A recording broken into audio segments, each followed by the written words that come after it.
একটু খুব তাড়াতাড়ি ইফতার করবেন। যত বিজ্ঞাপন পোস্টার আহলে হাদিসের পক্ষ থেকে আছে সিয়াম ইফতার করার ব্যাপারে আপনি তার চেয়ে হাফ মিনিট 1 মিনিট আগে থাকবেন, পিছে যাবেন না। পিছে গেলেই ইহুদি খ্রিস্টানদের নিয়ম হবে।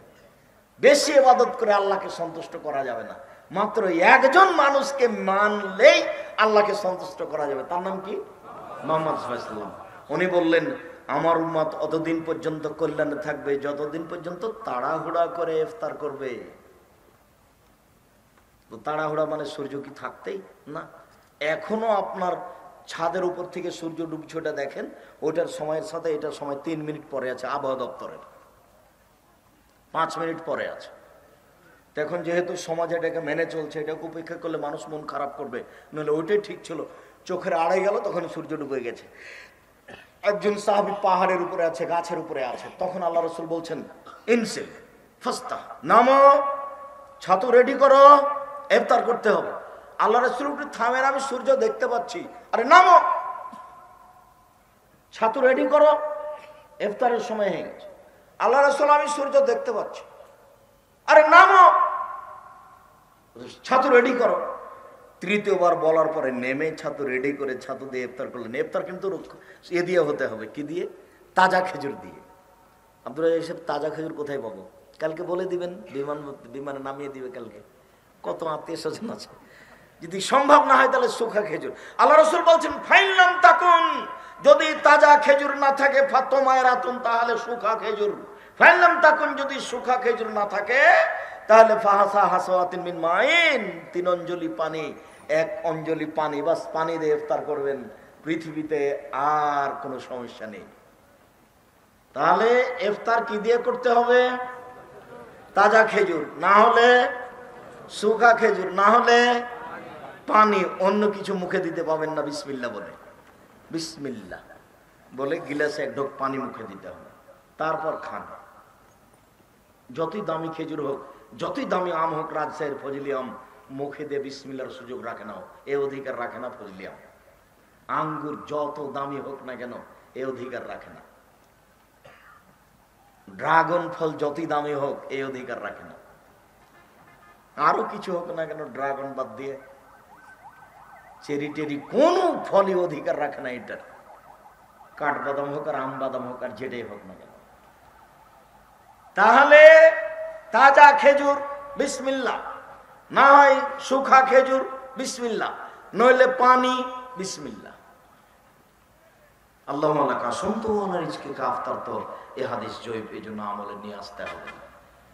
বিসমিল্লাহ বলে পানি পান করার পরে বলবেন, যাহাবাত জামাও তাল্লাতিল উরুকু সাওয়াতুল আজরু ইনশাআল্লাহ, পিপাসা দূর হলো, শিরা উপশিরা সিক্ত হলো, নেকি প্রমাণিত হলো। এইভাবে রাসূল সাল্লাল্লাহু আলাইহি ওয়াসাল্লাম করতেন। এটা পরিমাণ মতো খান, তারপর এশার সালাত আদায় করেন জামাতে। জামাতে এশার সালাত আদায় করে চলে আসবেন। চলে এসে ওই কথাটা ছেড়ে ইসলাম তাই বলতে যাচ্ছি, একবারে টিভি বন্ধ, গল্প বন্ধ, কাজকর্ম বন্ধ, হিসাব নিকাশ বন্ধ, এই বাড়িতে সব কাজ বন্ধ। এশার পরে ঘুমিয়ে যেতে হবে। প্রায় 10টার পরে এই বাড়িতে কেউ জেগে থাকবে না। তাহলে 3 ঘন্টা যদি ঘুমিয়ে থাকি রাত 10টার পরে, তাহলে আমি উঠছি কখন? 1টায়। যদি 4 ঘন্টা ঘুমিয়ে থাকি তাহলে আমি উঠছি কখন? 2টায়। যদি 5 ঘন্টা ঘুমিয়ে থাকি তাহলে আমি উঠছি কখন? 3টায়। আর বেশি লাগবে না। 5 ঘন্টায় অনেক হয়ে গেছে। এখনো আমার সময় আছে প্রায় 2.25 ঘন্টা, 2 ঘন্টা। তাহলে আমি এই সময় এখন ইবাদত করব। উঠেই বলবো আকাশের দিকে তাকিয়ে সূরা আল ইমরানের শেষ রুকুর প্রথম 5 আয়াত। আর না হলে বলবো, লা ইলাহা ইল্লাল্লাহু ওয়াহদাহু লা শারীকা লাহু, লাহুল মুলকু ওয়া লাহুল হামদু ওয়া হুয়া আলা কুল্লি শাইইন কাদির, সুবহানাল্লাহি ওয়া আলহামদুলিল্লাহি ওয়া লা ইলাহা ইল্লাল্লাহু আল্লাহু আকবার, ওয়া লা হাওলা ওয়া লা কুওয়াতা ইল্লা বিল্লাহ, রব্বিগফিরলি রব্বিগফিরলি। এখন আমি যা চাইবো সেটাই পেয়ে নেব, যা চাইবো সেটাই পেয়ে নেব। এই কথা মুহাম্মদ সাল্লাল্লাহু আলাইহি ওয়াসাল্লাম বলেছেন, হাদিস বুখারী মুসলিম। তারপরে সুন্দর করে ওযু করে সালাত আদায় করেন, 2 রাকাত করে 8 রাকাত। আর যদি মনে করেন যে আমি তার চেয়ে বেশি পারবো, 1 ঘন্টা ঘুমিয়েই আমি 11টায় শুরু করে দেবো, 12টায় শুরু করে দেবো, করেন।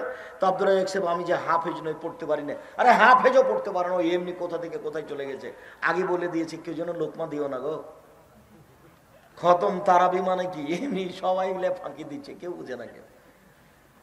20 রাকাত, 10 রাকাত মানে যখন হয়েছে তখন বলছে আল্লাহ আরো 10 রাকাত আছে। এটা ইবাদত নয়, এটা ইবাদত নয়।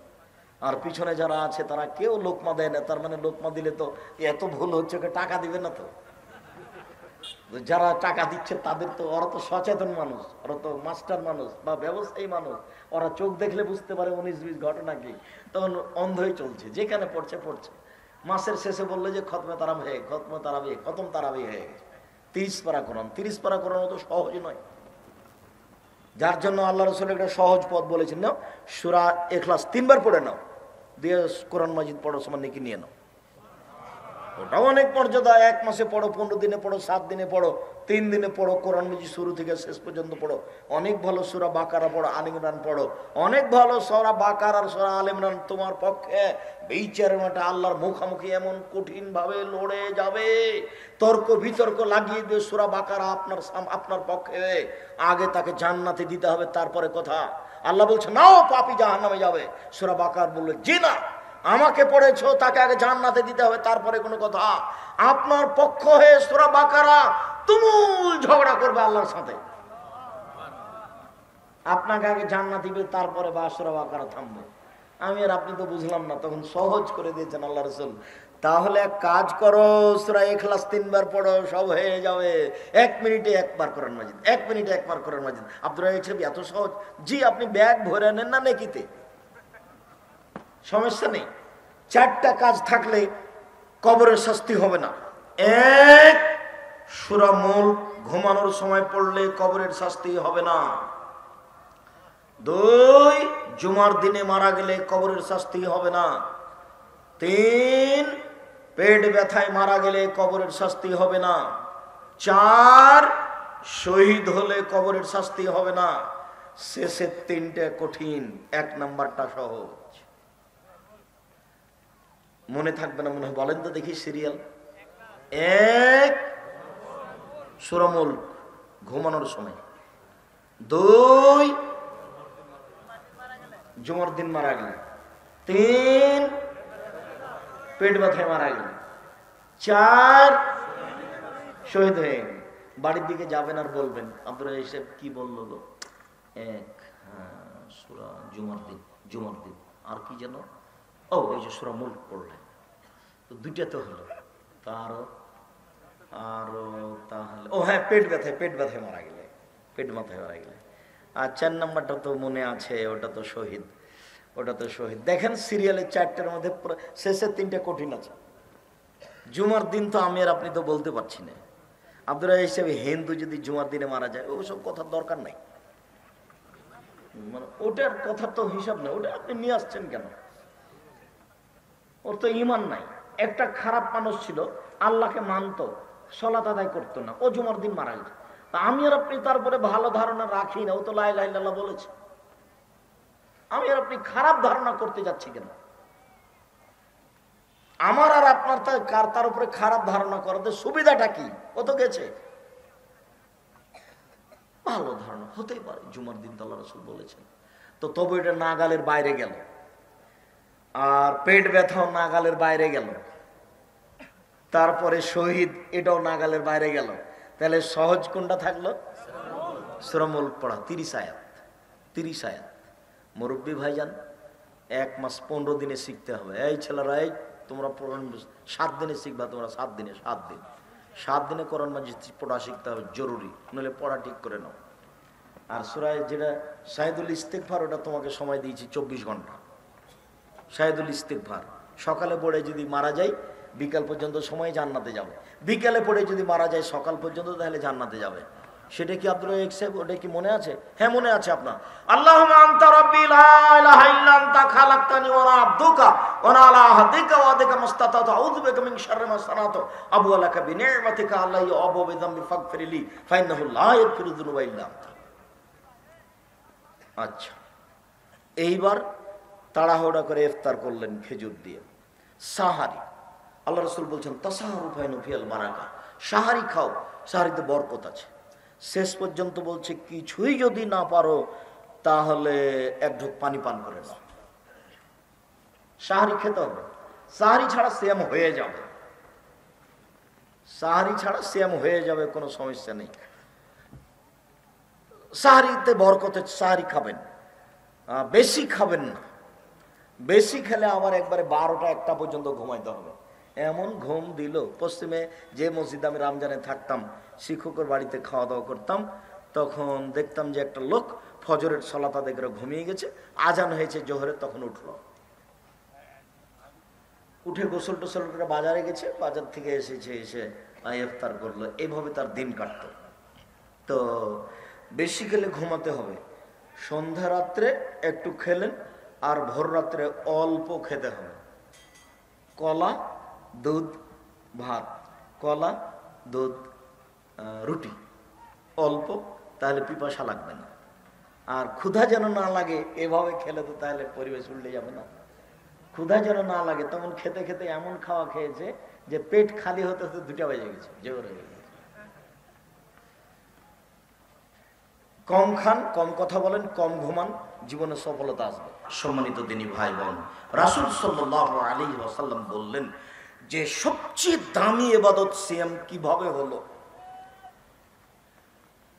জান্নাতের দরজা 8টি, জান্নাত 1টি, দরজা 8টি, জান্নাত 1টি, 8টি দরজা দিয়ে মানুষ জান্নাতে ঢুকবে। তো ভিন্ন ভিন্ন ভাবে আছে। যারা সালাত আদায় করে তাদের জন্য একটা দরজা, যারা দান করে তাদের জন্য একটা দরজা, যারা সিয়াম পালন করে তাদের জন্য একটা, যারা হজ করে তাদের জন্য একটা দরজা। তো যখন ঢুকবে তখন সব দরজাতে ফেরেশতারা আছেন, সবাই চিৎকার করে বলবেন আসেন আসেন, যারা সিয়াম পালন করেছেন এই দরজা দিয়ে আসেন, আসেন যারা হজ করেছেন এই দরজা দিয়ে আসেন, তাহলে মান মর্যাদা ভিন্ন। আসেন যারা দান করেছেন এই দরজা দিয়ে আসেন। এখন রাসূল সাল্লাল্লাহু আলাইহি ওয়াসাল্লাম বলছেন এই যা দাখিলা আখিরুহুম উগলিকা, সিয়াম পালনকারীর শেষ ব্যক্তি ঢুকে গেলে এই দরজা বন্ধ করা হবে, এই দরজা দিয়ে আর কোনো ইবাদতের মাধ্যমে ঢুকতে পাবে না। তখনও 7টা দরজা খোলা আছে। হজ পালনকারীরা দানের দরজা দিয়ে ঢুকে যেতে পারবে, দানকারীরা হজ পালনকারীদের দরজা দিয়ে ঢুকে যেতে পারবে, কিন্তু সিয়াম পালন ব্যতীত এই দরজা দিয়ে ঢোকা যাবে না। এটা ভিন্ন ধরনের ইবাদত, কোন ইবাদতের সাথে এর মিল নাই। আল্লাহ তাআলা বলছেন পৃথিবীর মানুষ শুনে রেখো, সিয়াম আমার ব্যাপার, প্রতিদান আমি দিব, সিয়াম আমার ব্যাপার, প্রতিদান আমি দিব। আমার কারণে সে 2টা জিনিস ত্যাগ করেছে, এই জন্য দিব।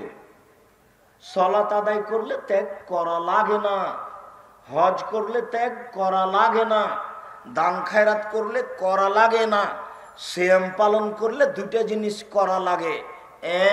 এক, খেতে পায় না, খেতে দেওয়া হয় না, এটা আমার স্বভাব, আমিও খাই না। তো আল্লাহ বলছেন এটা তো তার স্বভাব, আল্লাহর স্বভাব, তো এইটা হলো একটা, এই জন্য দিব। 2, সিয়াম পালন করেছে মানে প্রবৃত্তিকে ত্যাগ করেছে, মন মতো চলবে না, মন মতো চলবে না, এটা ত্যাগ করেছে। সিয়াম আছে মানে ছি ছি ছি ছি ছি, আমি এখানে বসবো না, এখানে বদনাম হয়, আমি সিয়াম আছি ভাই, আমি এসব সাথে রাজি নই, আমি এটা করতে পারবো না, আমি সিয়াম আছি ভাই, আমি এসব গালিগুলোজের মধ্যে নেই। ফজরের আজান থেকে নিয়ে সূর্য ডুবা পর্যন্ত খাওয়া পান করা, স্ত্রী মিলন, যাবতীয় অপছন্দ কথা ও কর্ম থেকে বিরত থাকার নাম সিয়াম। প্রবৃত্তিকে মানে না যে, তাকেই আল্লাহ বলছেন আমি তোমাকে জান্নাত প্রতিদান দিয়ে দিলাম। প্রবৃত্তিকে মানে কে? দাড়ি চাঁচে যে, প্রবৃত্তিকে মানে কে? টাকার নিচে প্যান্ট পরে যে, প্রবৃত্তিকে মানে কে? সুদ ঘুষ খায় যে, প্রবৃত্তিকে মানে কে? দোকানে বসে আড্ডা পিটে যে, প্রবৃত্তিকে মানে কে? জুলুমবাজি করে জমি দখল করে যে, প্রবৃত্তিকে মানে কে? দাঙ্গাবাজি করে যে, প্রবৃত্তিকে মানে কে? মানুষকে মানুষ মনে করে না, ক্ষমতা দেখিয়ে চলে, সেই প্রবৃত্তিকে মানে। প্রবৃত্তিকে মানে যে জাহান্নামে যাবে যে, নগ্ন পোশাক পরে যে, প্রবৃত্তিকে মানে সে। যেসব মহিলার মাথায় কাপড় দেয় না, মাথায় কাপড় দেয় না যারা, প্রবৃত্তিকে মানে তারা। নগ্ন পোশাকে চড়ে যারা, প্রবৃত্তিকে মানে তারা। নিজে বাজার চলে যাচ্ছে ঢং ঢং করে একটা ব্যাগ হাতে করে, প্রবৃত্তিকে মানে যে জাহান্নামে যাবে সে। ওর স্বামী নাই, ওর বেটা নাই, ওর দেবর নেই, ওর ভাসুর নাই, ওর শ্বশুর নাই, গ্রামবাসীকে মেরে খেয়েছে, ও কেন বাজারে যাবে? ও কেন বাজারে যাবে? ওর স্বভাব কেন এত খারাপ? শ্বশুর দেখতে পায় না, শাশুড়ি দেখতে পায় না, বাপ দেখতে পায় না, মা দেখতে পায় না, সবাই মরে গেছেন দুনিয়া থেকে। আত্মমর্যাদার দাম আছে 1 মিনিট। এই ছেলে, এক খেয়ালে বসে থাকো। আমি এত দেরিতে আসতে চাই না, কেন নিয়ে এসছে সেটা আমি জানি না। কোনদিন আমাকে দাওয়াত দিলে আমি 9:30 থেকে 10টায় আসবো, 12টা পর্যন্ত থাকবো ইনশাল্লাহ, এরকম হিসাব করে তুমি নিয়ে আসবা। আমি আসতে চাইনি, দুনিয়া মাথায় করে প্রয়োজন নাই। আর 10 কিলোমিটার পর্যন্ত তো মানুষকে জানাতে হবে, অনুরোধ করতে হবে। মুসলমান তো আসবে আসবে, হিন্দু আসবে। হিন্দুরা আমি কিছু শিষ্টাচারের পরিবর্তন করব। হিন্দুও যদি তার শিষ্টাচার পরিবর্তন করে, নীতি পরিবর্তন করে, তাহলে সে দুনিয়াতে সুখে থাকবে, সুখে শান্তিতে দুনিয়াতে থাকবে। মরে গেলে জাহান্নাম যাবে।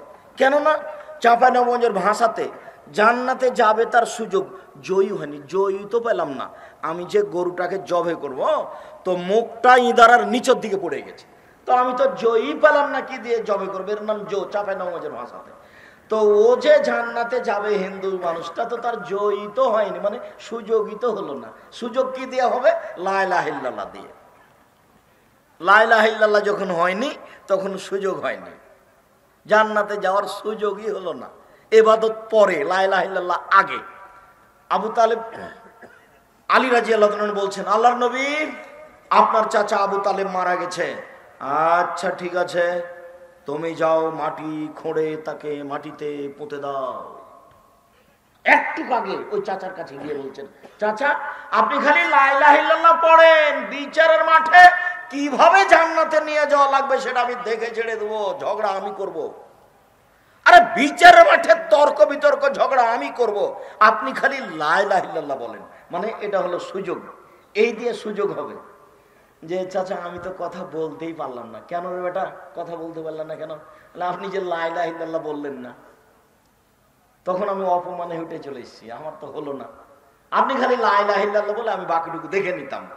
আর একজন বললো যে আপনি মরার কালে এই কথা বলিয়েন না, লোক আপনার বদনাম করবে যে মরার কালে আবু তালেব পরিবর্তন হয়ে গেছে। তখন বলছে ঠিক আছে নাতি, আমি মরার কালে, ঠিক আছে ছেলে, ঠিক আছে বাবা, আমি মরার কালে পরিবর্তন হলাম না, যা ছিলাম তাই। তখন অপমান হয়ে উঠে আসলেন, আলী কি ঘটনা? চাচা মারা গেছে, যাও ওকে কবর মাটি খুঁড়ে পুঁতে দাও, জানাজা হবে না, কাফন দাফন হবে না।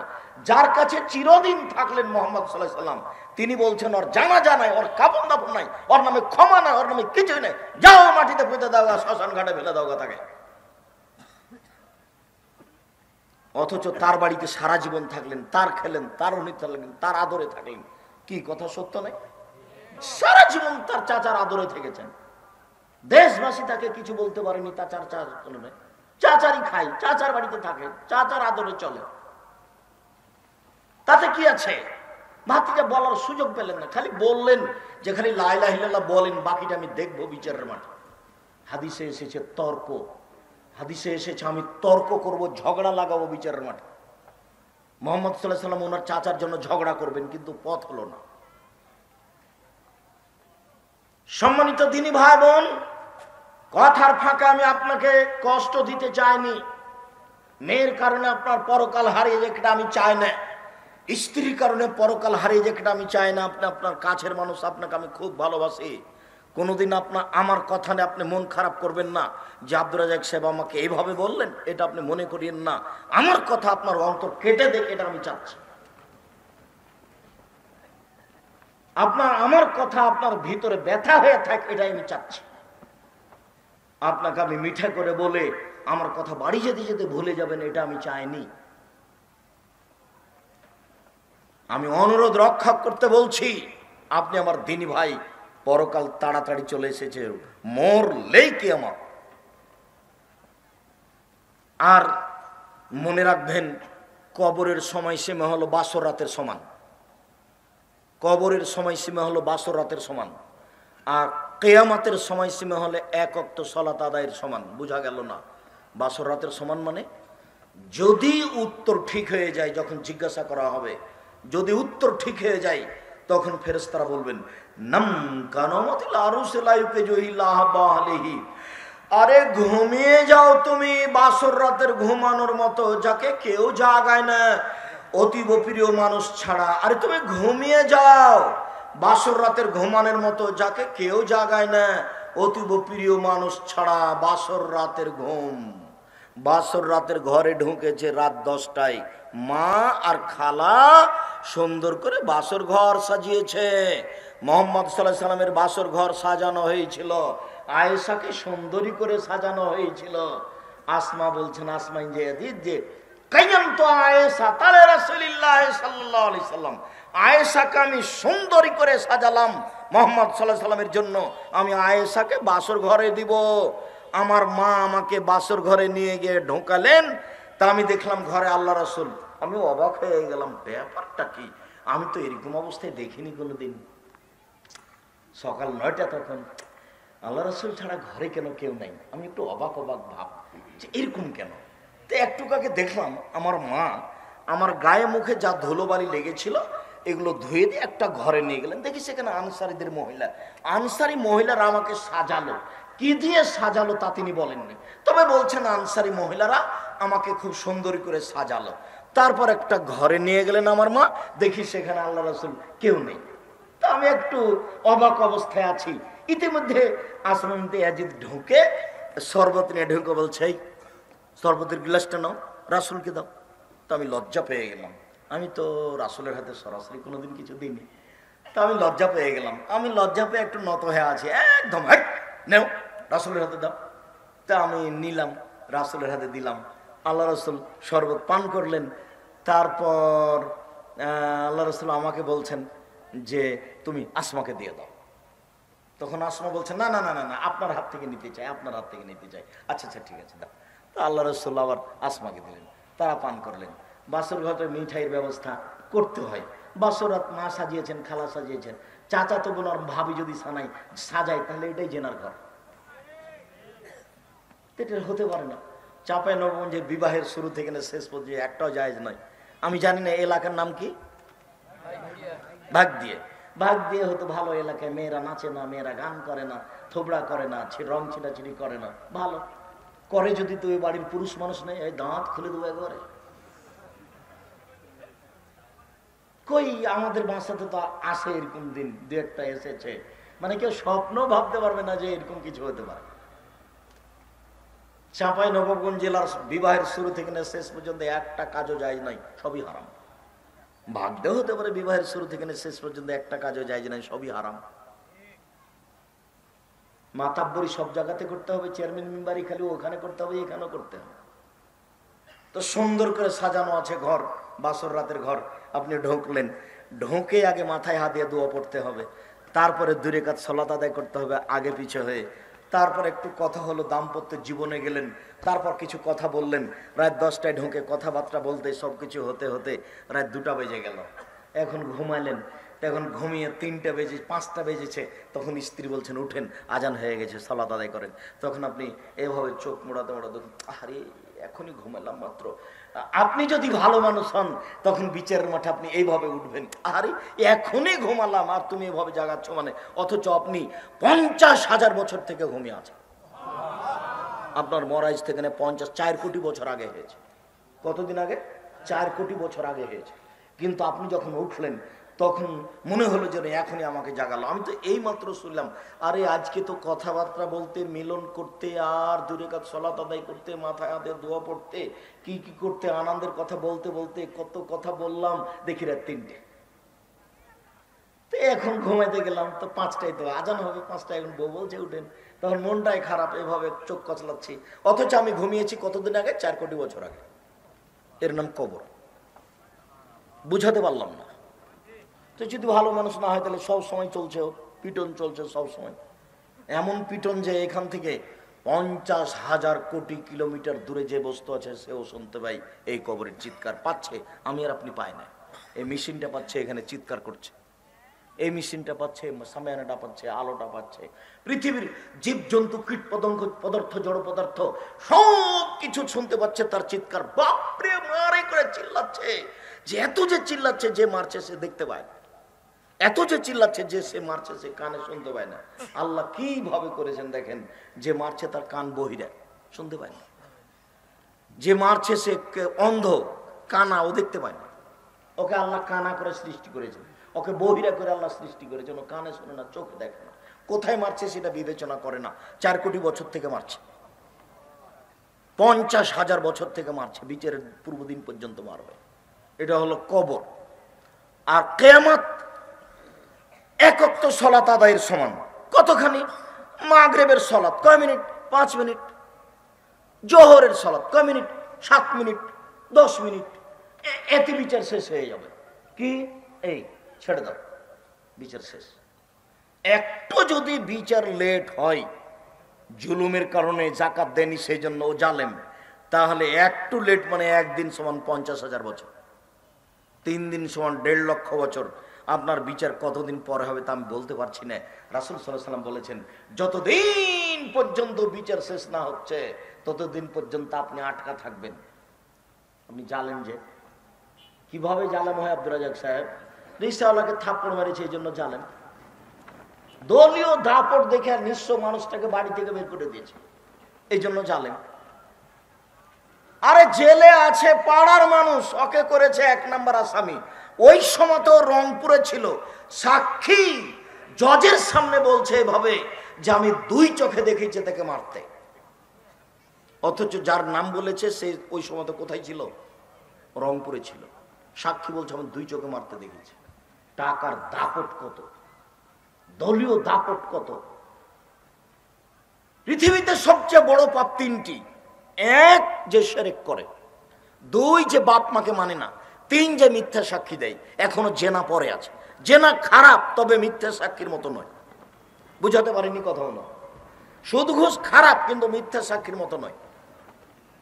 মানুষকে মেরে ফেলা খারাপ, তবে মিথ্যা সাক্ষীর মতো নয়। মিথ্যা সাক্ষী সিরিয়ালে কত নম্বর পাপে আছে? 3 নম্বর পাপে আছে।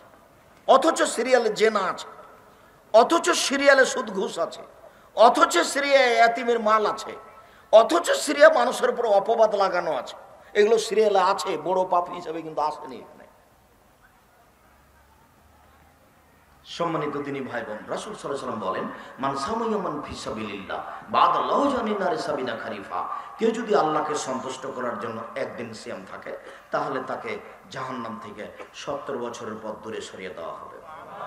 তিনি বলেন, মান সামাইয়ামান ফি সাবিলিল্লাহ বাদাল্লাহু জানিনারে মিয়া মাসিরা।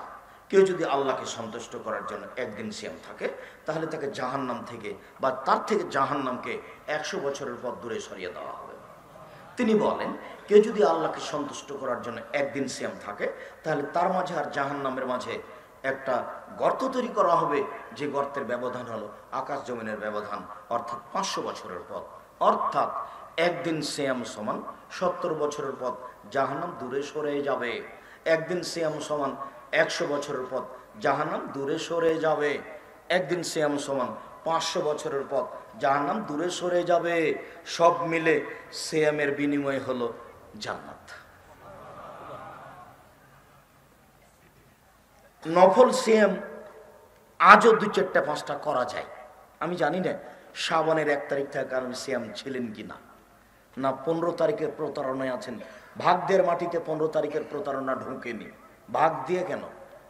একবারে ওই বেড়ায়ের থেকে নিয়ে এই পুরো এলাকা, একবারে শীতলক্ষ্যা নদী পর্যন্ত পুরো এলাকাতে এরকম প্রতারণা ঢোকেনি যে 15ই শাবান করলে সব হয়ে যাবে।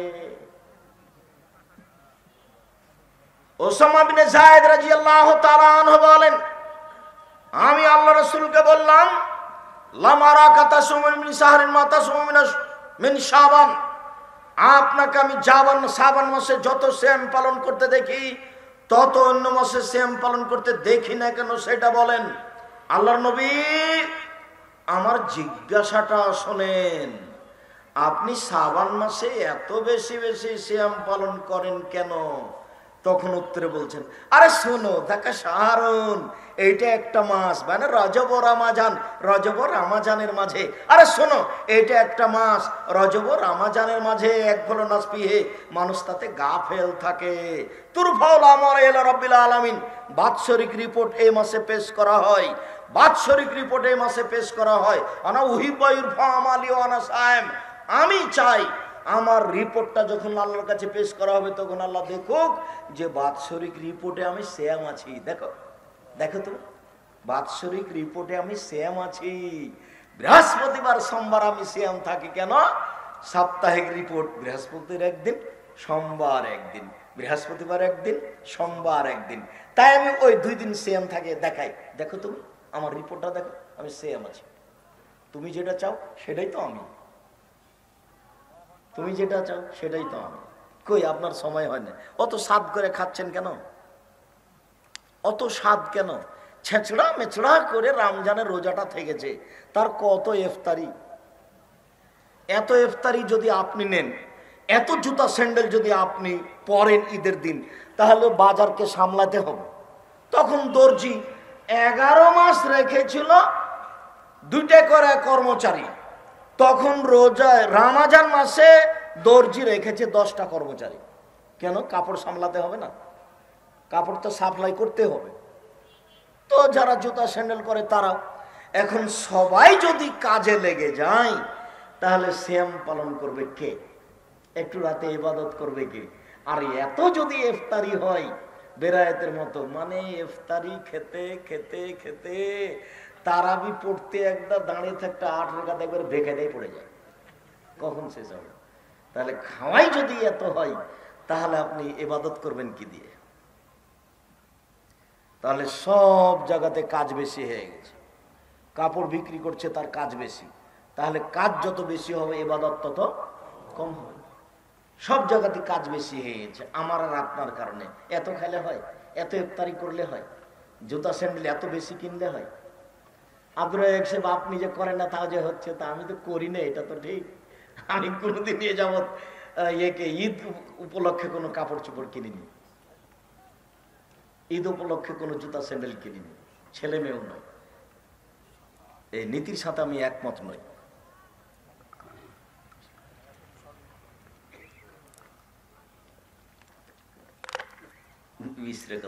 আছে, খুব গুরুত্বপূর্ণ মাস চলে এসেছে, আপনাকে আমি বুঝাতে অক্ষম। আজান দিলে সব দরজা খোলা হয়, সূর্য ঢোলার সাথে সাথে সব দরজা করে খটখট খট খুলে গেছে সব। রাত 12টার পরে সব দরজা খুলে দেওয়া হয়। আর রমজান মাস এমন একটা আশ্চর্য মাস, পুরো 29-30 দিন সব দরজা খোলা আছে, 24 ঘন্টা। 24 ঘন্টা আজান দিলে সব দরজা খুলে গেছে, একটু পরে বন্ধ হয়ে যাবে। রাত 12টা হয়েছে, সব দরজা খুলে গেছে, একটু পরে বন্ধ হয়ে যাবে। দিন দুপুর হলে সব দরজা খোলা হয়ে গেছে, একটু পরে বন্ধ হয়ে যাবে।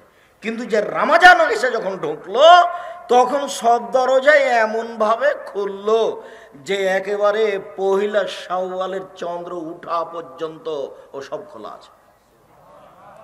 এসব তো গতি আপনাকে আমি বুঝাতে অক্ষম। আমি আর আপনি যদি না বুঝি, না মানি, তাহলে কে বুঝবে? তাই তো রাসূল সাল্লাল্লাহু আলাইহি ওয়াসাল্লাম বলেছেন, লোকটা রমজান পেয়েও পাপ মোচন করতে পারলো না, লোকটা বড় হতভাগা। রমজান পাওয়ার পরে পাপ মোচন করতে পারলো না, লোক